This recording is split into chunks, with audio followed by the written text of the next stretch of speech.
Hello ಗೆಳೆಯರೇ, welcome to S P Kannada channel. ಈ ಒಂದು ವಿಡಿಯೋದಲ್ಲಿ ಗಣರಾಜ್ಯೋತ್ಸವದ 5 ಸಾಲುಗಳ ಭಾಷಣ ನೋಡ್ತಾ ಇದ್ದೀವಿ. ಈ ಒಂದು 5 ಸಾಲುಗಳ ಭಾಷಣ ಅಂತಕ್ಕಂಥ ಇಷ್ಟವಾಯ್ತಾ? ಪ್ರತಿಯೊಬ್ಬ ಭಾರತೀಯರು ಒಂದು ವಿಡಿಯೋಕ್ಕೆ ಲೈಕ್ ನೀಡಿ, ಇನ್ನೊಬ್ರಿಗೆ ಶೇರ್ ಮಾಡಿ, ಇನ್ನೊಬ್ರಿಗೆ ಚಲ ಸಾಧ್ಯ ಅಂತ ಅನೇಕ ವಿಡಿಯೋಗಳ ಚಾನಲ್ ಸಬ್ಸ್ಕ್ರೈಬ್ ಆಗಿ. ಹಾಗಾದ್ರೆ ಒಂದು ಭಾಷಣ ನೋಡ್ತಾ ಹೋಗೋಣ ಬನ್ನಿ.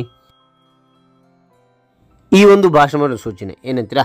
ಇಲ್ಲಿ 1 ರಿಂದ 5 ಪಾಯಿಂಟ್ ಕಂಡು ಬರ್ತವೆ. ನಿಮ್ಮ ಭಾಷಣದಲ್ಲಿ 1ನೇ ಪಾಯಿಂಟ್, 2ನೇ ಪಾಯಿಂಟ್, 3ನೇ ಪಾಯಿಂಟ್ ಅಂತ ಹೇಳ್ತೋಬೇಡಿ. 1 ರಿಂದ 5 ಪಾಯಿಂಟ್ಗಳನ್ನು ಚೆನ್ನಾಗಿ ಕಲ್ತಿರಿ, ಕಂಠಸ್ಥ ಹಾಕಿ ಪರ್ಫೆಕ್ಟಾಗಿ.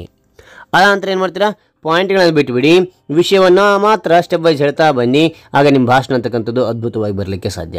ರೈಟ್, ಹಾಗೆ ಒಂದು ಭಾಷಣ ನೋಡ್ತಾ ಹೋಗೋಣ ಬನ್ನಿ. ನಾನು ಪಾಯಿಂಟ್ ವೈಸ್ ಹೇಳ್ತಾ ಹೋಗ್ತೇನೆ. ಮೊದಲನೇ ಪಾಯಿಂಟ್ ನೋಡಿ, ಎಲ್ಲರಿಗೂ ಶುಭೋದಯ. ಎಲ್ಲರಿಗೂ ಶುಭೋದಯ ಅಥವಾ ಎಲ್ಲರಿಗೂ ಶುಭ ಮುಂಜಾನೆ ಅಂತಲೂ ಹೇಳ್ಬೋದು. ಓಕೆನಾ? 2ನೇ ಪಾಯಿಂಟ್ ನೋಡಿ, ಇಂದು ಜನವರಿ 26. ಇಂದು ಜನವರಿ 26 ನಾವು ಗಣರಾಜ್ಯೋತ್ಸವವನ್ನು ಆಚರಿಸುತ್ತಿದ್ದೇವೆ. ನಾವು ಗಣರಾಜ್ಯೋತ್ಸವವನ್ನು ಆಚರಿಸುತ್ತಿದ್ದೇವೆ. ಮತ್ತೊಮ್ಮೆ ನೋಡಿ, ಎಲ್ಲರಿಗೂ ಶುಭೋದಯ. ಇಂದು ಜನವರಿ 26 ನಾವು ಗಣರಾಜ್ಯೋತ್ಸವವನ್ನು ಆಚರಿಸುತ್ತಿದ್ದೇವೆ.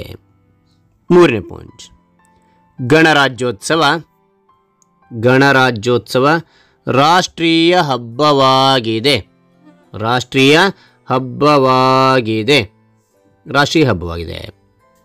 4ನೇ ಪಾಯಿಂಟ್, 26 ಜನವರಿ 1950ರಂದು 26 ಜನವರಿ 1950ರಂದು ಭಾರತದ ಸಂವಿಧಾನವು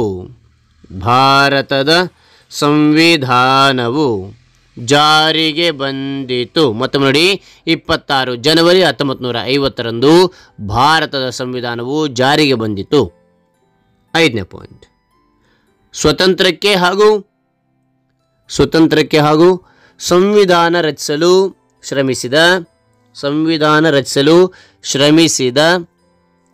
ಎಲ್ಲ ಹೋರಾಟಗಾರರನ್ನು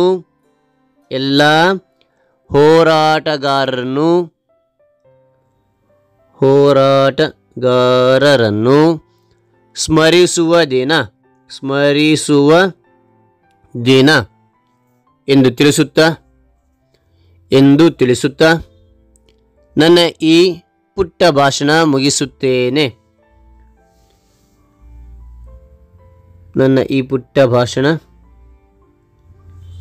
ಮುಗಿಸುತ್ತೇನೆ. ಜೈ ಹಿಂದ್, ಜೈ ಭಾರತ್. ಮತ್ತೊಮ್ಮೆ ನೋಡಿ, ಸ್ವತಂತ್ರಕ್ಕೆ ಹಾಗೂ ಸಂವಿಧಾನ ರಚಿಸಲು ಶ್ರಮಿಸಿದ ಎಲ್ಲ ಹೋರಾಟಗಾರರನ್ನು ಸ್ಮರಿಸುವ ದಿನ ಎಂದು ತಿಳಿಸುತ್ತಾ ನನ್ನ ಈ ಪುಟ್ಟ ಭಾಷಣ ಮುಗಿಸುತ್ತೇನೆ. ಜೈ ಹಿಂದ್, ಜೈ ಭಾರತ್.